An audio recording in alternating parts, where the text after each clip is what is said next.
Hello world. I'm tempted to rattle off my what is an adventure game spiel from the last episode again, but once is enough I feel. I'll explain why it came up later, but the game that's giving me these thoughts is Rainswept from Frostwood Interactive, available on Steam, GOG and itch.io for Windows, Mac OS X and SteamOS/Linux. Before I do anything else, I need to warn you that this game deals with themes of suicide, trauma and abuse. And in case you're wondering if I'm being a bit too cautious on that front, the game itself shows this warning when you start, so I felt I should do the same before anyone spends their money. I'm not going to talk about those themes here, but just be aware that's kinda how the story starts. It's October 7th, 1996. A police detective makes his way from the big city to the town of Pointview, called in to investigate what appears to be the murder-suicide of a young couple. The intro does show the end of that particular incident, by the way, so double warning on that front. The town seems to be in a state of high shock but low surprise. Nothing interesting seems to have happened here in decades, but the townsfolk almost universally assume foul play.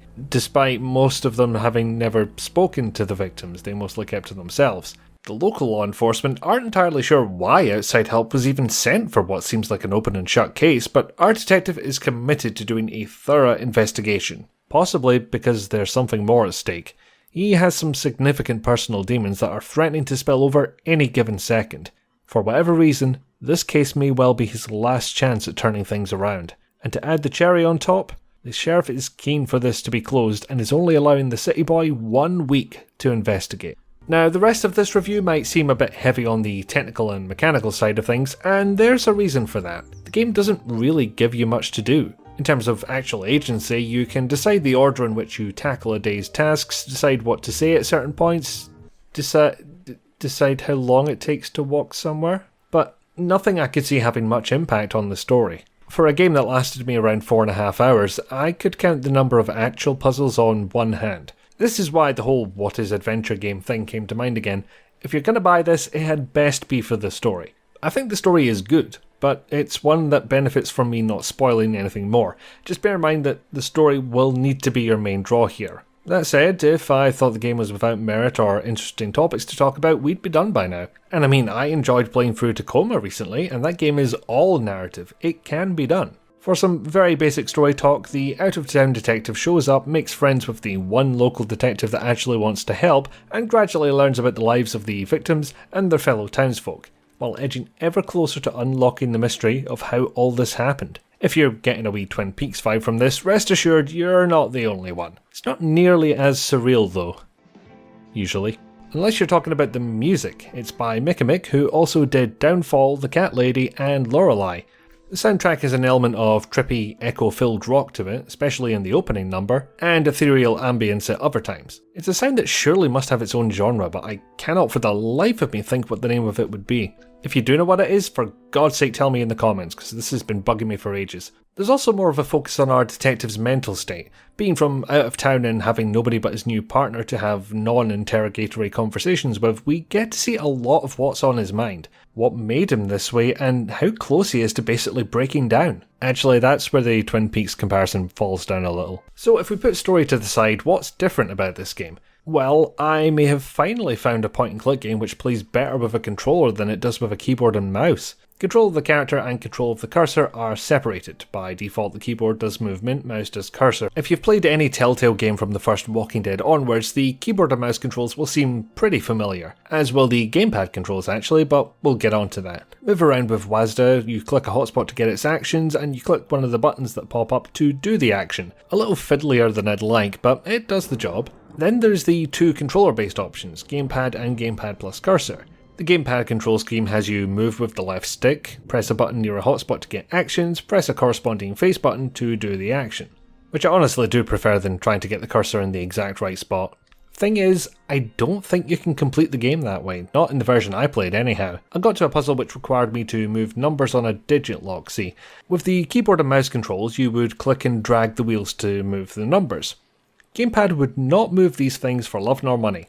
I ended up switching to gamepad plus cursor to solve that puzzle and then just stuck with it for the rest of the game. That control scheme takes yet another cue from the Telltale template where the right stick moves your cursor around and everything else is the same, which thankfully includes the face buttons. Seems like they were trying to keep things simple, which is my own explanation for the lack of an inventory screen. Though you may need to use items once or twice, they'll just show up as another action you can take when you find the place to use them. Normally I would complain about this lampshading a puzzle solution, but when your game primarily focuses on a story rather than bending your mind, that's actually fine. There are 3 other screens to worry about though. The tasks screen, which tells you everything you're looking to do that day in a simple format that tells you exactly what you need to. The map screen, which shows you in which directions you'll be running and the exits on each street, useful information since there's no player activated fast travel, and the journal screen, which contains the information you've gathered on the case so far. Given the whole lack of player agency story first approach, this ends up being more of a way to catch up on the proceedings rather than any kind of useful gameplay mechanic. So while you don't need to use it at any point, it's a nice, believable thing to have. A detective would have this, it makes sense. Speaking of not useful, the screens will sometimes do this. It's pretty much the opposite of useful. The latest patch was on March 20th at the time of writing, so hopefully the devs are able to work on this too. When I said the game played better with a controller, the gamepad control scheme is what I had in mind. I found it less fiddly than the keyboard and mouse controls I started with. It's worth noting that all control schemes will give you a hotspot indicator button, so you don't actually have to run back and forth to find what you need. All of these control schemes will also come with dedicated buttons for your tasks, journal and map, as well as running and smoking. You can toggle smoking. It's a thing. Anyway, I think a control scheme like this has potential. Most point and click games will have you sitting at a computer with a mouse. Having the option to take the action to your couch sounds pretty good too. Granted, my preferred control scheme does sacrifice any hotspots that appear far above or below the player, but the gamepad plus cursor scheme solves that problem too. I mean, it's not my favourite, but it does let you complete this game too, that is also helpful. Point is, different controls suit different people, and this game wasn't far off the mark from catering to a wide variety of tastes and abilities. Well worth taking note from. Of course, it helps when you've got a more multi-purpose engine like Unity powering the game instead of something more specialised like AGS. As I've said before, I've never tried playing about with AGS myself, but I'm guessing controller support wasn't the highest priority there. And despite a simplistic look when it comes to characters and geometry, this game ain't afraid to flex. You do a fair bit of running around, whether it's the town in the present or in a flashback, as well as some very lengthy conversations and cutscenes later on in the game, but it always tries to make that time worth it. Some of those do better than others. For a game with a simplified look and no voice acting, there's a wee sheen of production values over the thing in spite of the bugs. Not what you'd assume to see from a failed Indiegogo campaign. That's to the credit of Frostwood, by the way. They didn't meet their funding goal and the game still got made. When it comes to crowdfunded software, I think we're more used to seeing the opposite. What you're looking at here is a narrative experience, not a detective game. A game that lets you set an order of tasks, but otherwise doesn't offer much player choice.